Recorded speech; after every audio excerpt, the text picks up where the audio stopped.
চলে আসলাম নতুন একটি রেসিপি নিয়ে আপনাদের মাঝে। আশা করি ভালো লাগবে। সাথেই থাকুন। হ্যালো এভরিওয়ান, আসসালামু আলাইকুম। কেমন আছেন আপনারা সবাই? আশা করি যে যেখান থেকে ভিডিওটি দেখছেন, কাছে অথবা দূরে, দেশ অথবা দেশের বাহির থেকে, আল্লাহর অশেষ রহমতে সবাই ভালো এবং সুস্থ আছেন। আমি তাসলিমা চলে আসলাম সৌদি আরব থেকে। সৌদি আরবের খুবই ফেমাস একটি রেসিপি নিয়ে। আশা করি রেসিপিটি আপনাদের ভালো লাগবে আর পুরোটা ভিডিও জুড়ে আমার সাথে থাকবেন। যারা যারা আমার চ্যানেলে নতুন, ভিডিওটি প্রথম দেখছেন, চাইলে চ্যানেলটিকে সাবস্ক্রাইব করে পাশে থাকা বেল বাটনটি অল করে দিতে পারেন।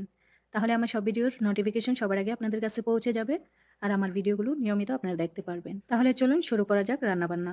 আমি আজকে রান্না করব সৌদি আরবের ফেমাস ক্যাপসা রেসিপি।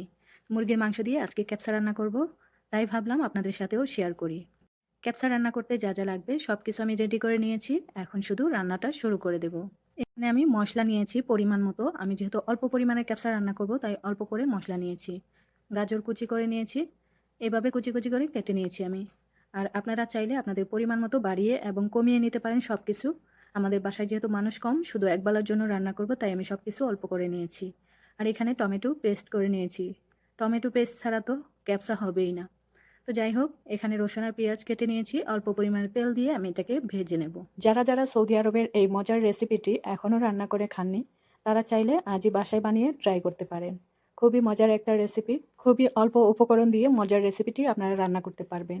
আর আমি এখানে তেল মশলা খুবই কম ব্যবহার করছি, কারণ আমাদের বাসায় সবাই তেল মশলা কম খায়। আপনারা চাইলে আপনাদের পছন্দ মতো বাড়িয়ে অথবা কমিয়ে নিতে পারেন। তো আমি এখানে পেঁয়াজ আর রসুনটাকে ভেজে নিচ্ছি অল্প পরিমাণের তেল দিয়ে। এই তেলটাও আমার কাছে অনেক বেশি, আমরা খুবই তেল কম খাই। শুধু আজকে ভিডিও করব, এর জন্য একটু বেশি দিয়েছি তেল। আর এখানে আমি দিয়ে দিয়েছি একটা কালো লেবু শুকনো আর দারুচিনির টুকরো। পেঁয়াজটাকে ভেজে নিয়ে আমি দিয়ে দেব আগে থেকে কুচি করে রাখা গাজর।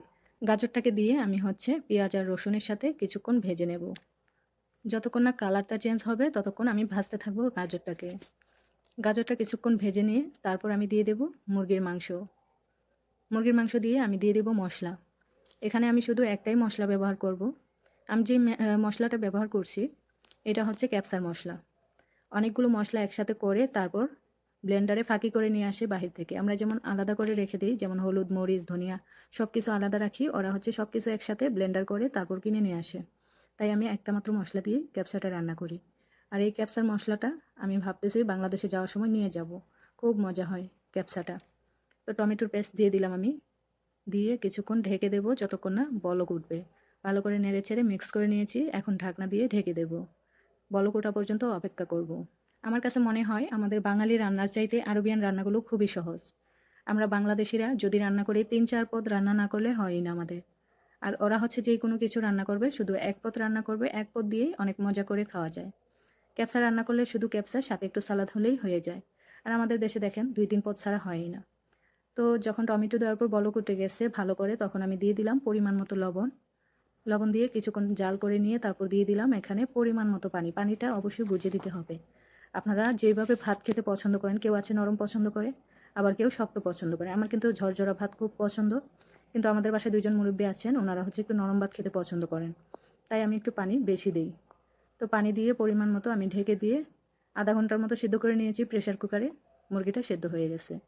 এখন কিন্তু রান্নাটা প্রায় শেষ। মুরগিটা উঠিয়ে আমি একটা সেনিয়াতে করে ট্রেতে করে দিয়ে দেব ওভেনের ভিতর। আর যেই পানিটা আছে মুরগি সেদ্ধ করার যেই পানিটা, ওইটাতেই আমি চাল দিয়ে দিব, তাহলেই ক্যাপসাটা রান্না হয়ে যাবে। তো মুরগিটা আমি উঠিয়ে নিচ্ছি। আর প্রেসার কুকারে রান্না করলে মুরগিটা একদম নরম হয়ে যায়, খুব ভালো লাগে খেতে। মুরগিটাকে আমি উঠিয়ে নিয়েছি। এখন চালগুলো দিয়ে দেবো, সাথে ক্যাপসিকাম, কাঁচামরিচ থাকলে কাঁচামরিচও দিতাম, বাসায় কাঁচামরিচ ছিল না তাই দিলাম না। ক্যাপসিকামটা দিয়ে দিলে একটা সুন্দর ফ্লেভার আসে। তো এখন আমি কিছুক্ষণ নেড়ে ছেড়ে ভালো করে মিশিয়ে তারপর ঢেকে দেব। অপেক্ষা করব পানি শুকানো পর্যন্ত। পানিটা শুকিয়ে গেলেই আমি চুলাটা ঢিম করে দেব। আর এদিকে মুরগিটা ওভেনে দিয়ে দিচ্ছি। মুরগিটা ২০ মিনিটের মতো লাগবে, একদম লাল হয়ে যাবে। দেখতেও সুন্দর লাগে, খেতেও অনেক ভালো লাগে। তো এই তো মুরগিটাও আমার হয়ে গেছে। চলুন দেখি কী অবস্থা। মুরগিটা আমি নিয়ে নিচ্ছি। বেশিক্ষণ ওভেনে রেখে দিলে আবার শক্ত হয়ে যাবে। এরকম কালারটা হয়ে গেলেই নামিয়ে নিতে হবে। তো মুরগির মাংসটা আমার রান্না হয়ে গেছে। এখন দেখি ভাতের কী অবস্থা। এই দেখেন পানিটা শুকিয়ে গেছে, আমি চুলাটা ডিম করে রেখে দিয়েছি। এখন ১৫-২০ মিনিটের মতো রেখে দিলে একদম পারফেক্ট হয়ে যাবে। আর মুরগির মাংসটা আমি উপরে দিয়ে দিচ্ছি যেন নরম থাকে। বাহিরে রেখে দিলে একটু শক্ত শক্ত হয়ে যায়, দেখতে ভালো লাগে না, খেতেও ভালো লাগে না। তো এই তো আমার রান্নাটা কমপ্লিট। আপনাদের কাছে রেসিপিটা কেমন লাগলো অবশ্যই কমেন্ট করে জানাবেন।